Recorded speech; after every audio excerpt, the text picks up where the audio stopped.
and welcome to my Season 5 contest video, and today I'm going to be showing you some more X-Cross example solves. This suggestion was submitted by mahu. I'm sorry if I'm not pronouncing it properly. So as I explained in an earlier video, an X-Cross is a way to solve both the cross and the first F2L slot at the same time, simultaneously. So since we were talking about an F2L, knowing how some F2L algorithms work will help us build an X-Cross. Remembering the cross-edge insertion algorithms I taught in the X-Cross cases video is very important too. If you know these two things, then we're good to go. The way I'm going to show you this is by doing 3 example solves and trying to find the best way to solve them, explaining why I would or would not do a certain move or apply a certain case. All examples will be done on Walkthroughs, since most people use this one. So, when doing an X-Cross, we might face 2 different types of situations. One, the pair is solved and we only have to either avoid destroying it or inserting it right away. Number 2, the pair is not yet solved, so we have to build it alongside the cross. So let's jump right into this. I will post the script right here so you can follow along, and this one must be done with white on bottom and green on front, so you can get the same exact combination. So let's first go ahead and see where our 4 edges are, 4 cross edges. Red is here, green would be here, just over here, blue is here towards the bottom, along with orange over here. The easier ones to place are, of course, orange and red, because they are right next to their centers.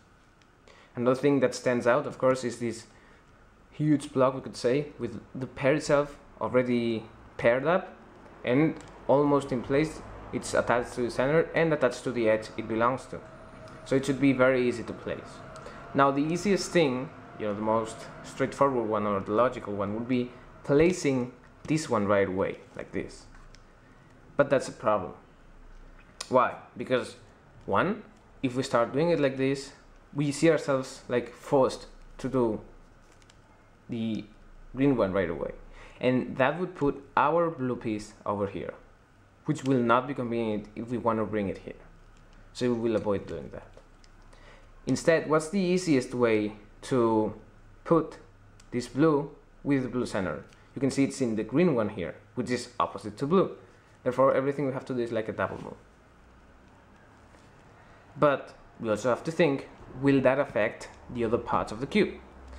The ones we want to preserve are these ones, mainly this block over here, this 2 by 3 block, because this block has these 2 edges and our pair. That's why it's very important. So we can only use L and D moves to avoid destroying this pair. So how do you use L and D moves to build or to place these 2 edges onto the cross, which they should be here? So the easiest one and the most straightforward one, as I said, is the orange one. It's right here, so and it has to go here. So simple as that, we'll just put it here. And that gives us the advantage of putting the blue one not facing yellow, because that would be a problem. Instead, we're left with this case. And we can see the blue is here, and it should go here. So we can use one of the cases I showed in the last video of the edge insertion cases. And we will first check if that will destroy our pair and our 2 edges. So let's see, let's get that case on. So you can see the edge is here, and this is the place where it should go, and that's the algorithm we're going to use. And the pieces we want to preserve would be this one. So if you can see, as we do it, this will not destroy them. Therefore, we can do just that, using that exact case.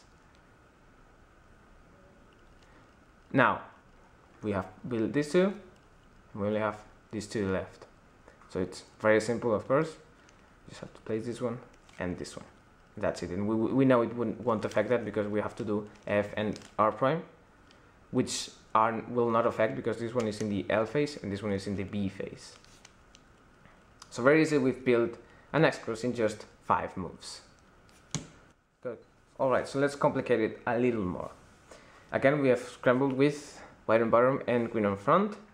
So let's first see where our white edges are.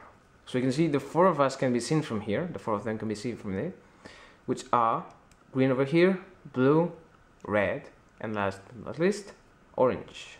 And the pair is over here. Again, it is solved, but it is not placed with its corresponding edge or in its center. So this will make it a little more difficult.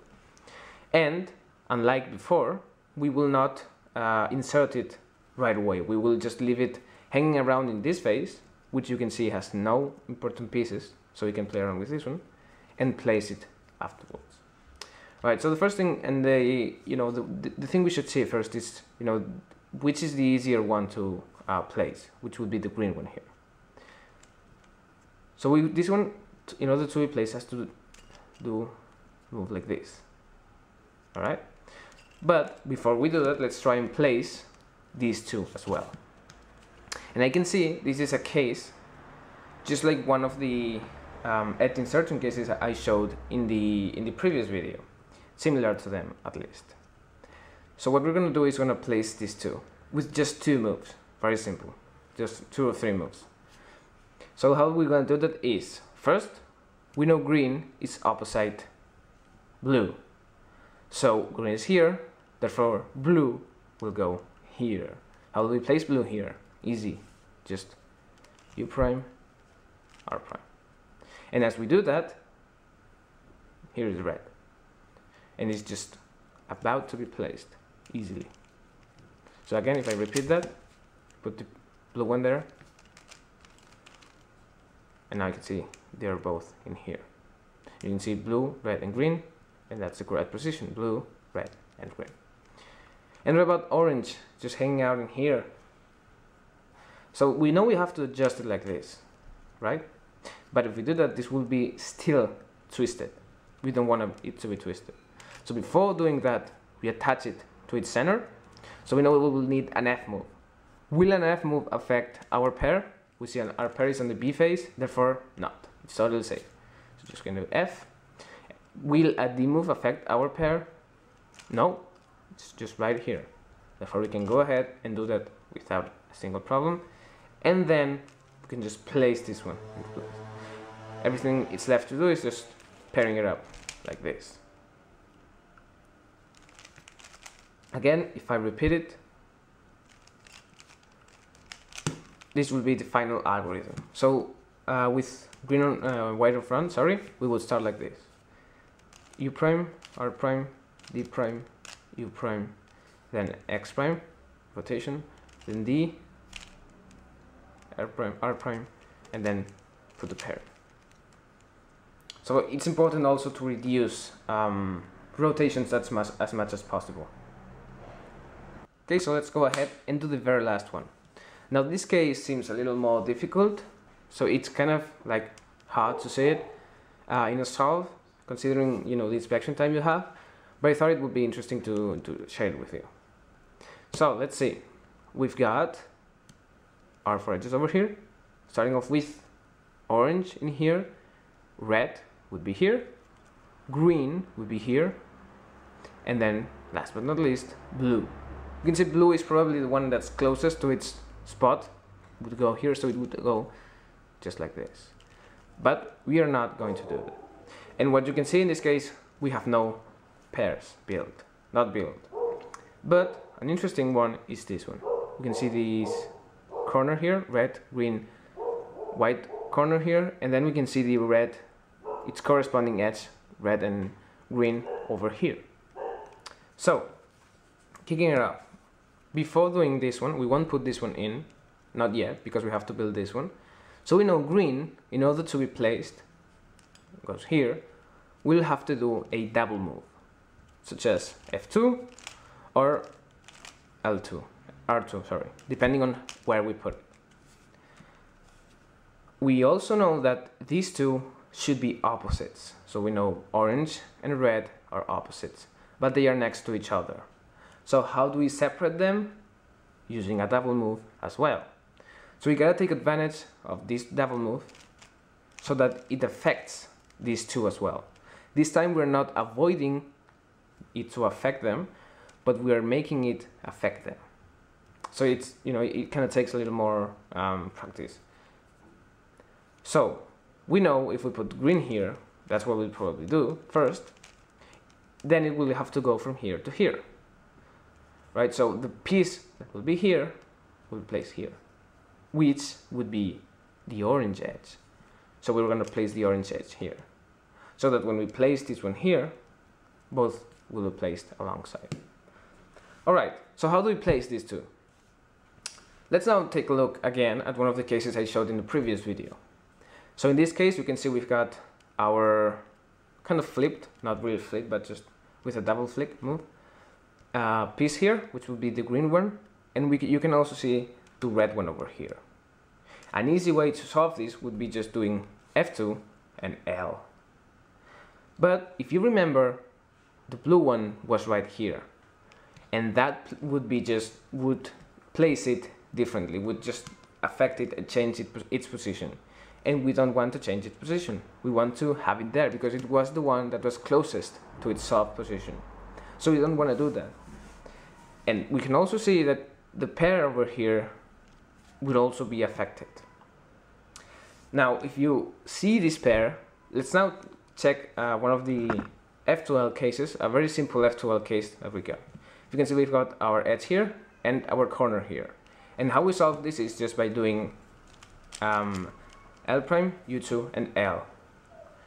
And this U2 would be the one that we use for the green one. So I can see that in order to, 1, avoid destroying the blue one, and 2, building the new pair, what I have to do is this. So let's jump right back into our solve, and this is what we're going to do. So before placing the green and the red, because this will destroy the blue one, we are going to do L prime, just like that, then F2, and then L. These will not only put these three right in their almost the corresponding positions, which we can put right now, it will also build a pair and conserve this one. Now before placing the blue one, we should first place the pair, and then we can place it. You can see we got a really nice solution with, again, not many rotations. So hope you guys enjoyed this little video I did. I know there haven't been very many examples, but I just wanted to make them clear for you to understand them. And yeah, have a nice day.